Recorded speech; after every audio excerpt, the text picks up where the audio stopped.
लकल हम्द या अल्लाह अस्सलातु वस्सलामु अलैका या रसूल अल्लाह अम्मा बाद।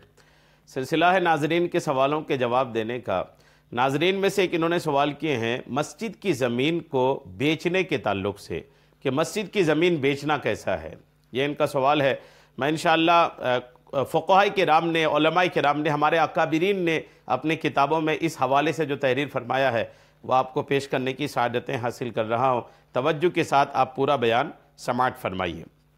हुज़ूर सदरुश शरिया अलैहिर्रहमा अपनी मशहूर व मारूफ किताब बारे शरीयत में लिखते हैं कि मस्जिद के आसपास जगह वीरान हो गई, वहाँ लोग रहे नहीं कि मस्जिद में नमाज़ पढ़ें, यानी मस्जिद बिल्कुल बेकार हो गई। जब भी वो जगह बदस्तूर मस्जिद ही है, किसी को ये हक हासिल नहीं कि उसे तोड़ फोड़ कर उसके ईंट पत्थर वगैरह अपने काम में लाए या उसे मकान बना ले, यानी वो क़यामत तक मस्जिद ही है। एक बार जहाँ मस्जिद तामीर हो गई, अब क़यामत तक वो मस्जिद ही होगी। यहाँ तक कि अगर आसपास मुस्लिम आबादी ख़त्म हो गई, कोई उस मस्जिद में नमाज पढ़ने वाला, अजान देने वाला नहीं रहा, फिर भी वो जगह मस्जिद ही कहलाएगी। क़यामत तक वो जगह मस्जिद होने से बाहर नहीं होगी। ये बारे शरीयत जिल्द 2 सफ़ा नंबर 561 में लिखा हुआ है। तो ये बात तो बिल्कुल वाज़े हो गई। और आगे सदरुश शरिया तहरीर फरमाते हैं कि वक्फ को ना बातिल कर सकता है, ना उसमें मीरास जारी होगी, और ना उसकी बै हो सकती है, और ना ही हिबा हो सकता है। एक बार कोई जगह मस्जिद के लिए वक्फ हो गई तो अब वो मस्जिद ही रहेगी। ना वो वक्फ जो हुआ था वो ख़त्म नहीं हो सकता, उसमें मीरास जारी नहीं हो सकती कि बाप दादा वक्फ किए थे, औलाद उसमें से हिस्सा मांगे, ये नहीं हो सकता। उसकी ख़रीदो फरोख्त नहीं हो सकती, और ना ही वो किसी को तोहफे में दी जा सकती है। ये भी बारे शरिया जिल्दो सफ़ा हिस्सा 10 की सफ़ा 523 में लिखा है।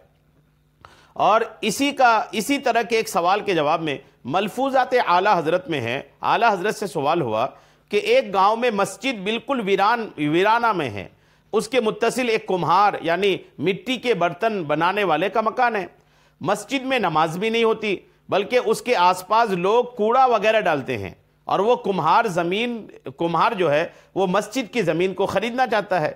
आया उसको उसकी ख़रीदो फरोख्त हो सकती है या नहीं? आला हज़रत से सवाल हुआ। आबादी नहीं है, कोई कुम्हार उस मस्जिद के बाजू में है, उसमें नमाज आज़ान कुछ नहीं होती, क्या उस मस्जिद की ज़मीन को बेच सकते हैं? उस मस्जिद को बेच सकते हैं? तो आला हज़रत ने जवाब में इरशाद फरमाया, उस मस्जिद को बेचना हराम है, उस जगह को बेचना हराम है। ये फतवा हिंदिया किताबुल वक्फ में ये बातें अल्हम्दुलिल्लाह लिखी हुई है, और मलफूज़ात आला हज़रत में भी है। तो अगरचे ज़मीन के बराबर सोना कोई दे दे, मस्जिद के लिए जो लोग ऐसा करें उनकी निस्बत कुरान अज़ीम में अल्लाह करीम ने भी उनकी रुसवाई की तरफ इशारा फरमाया है। जी हाँ, अल्लाह करीम ने उनकी रुसवाई की तरफ फरमाया है जो मस्जिद की ज़मीन को बेचने की बात करते हैं। तो मस्जिद की ज़मीन नहीं बेची जा सकती। एक बार जो जगह नमाज के लिए हो गई, एक बार जो जगह नमाज के लिए मुतय्यन हो गई, मस्जिद हो गई, तो अब क़यामत तक वो मस्जिद होगी, मस्जिद ही रहेगी वो। जी हाँ, चाहे उसमें आबादी हो ना हो, अगर कभी ऐसा हो जाए कि आबादी ख़त्म हो गई, फिर भी उस जगह को बेच करके दूसरी जगह उस पैसे से कोई अगर करना चाहे ऐसा मामला, तो इसकी शरअन इजाज़त नहीं होगी। उम्मीद है मेरी बात आपको समझ में आ गई होगी। अल्लाह करीम हम सबको अमल की तौफ़ीक़ अता फ़रमाए। आमीन बिजाहिन नबिय्यिल अमीन सल्लल्लाहु तआला अलैहि वसल्लम।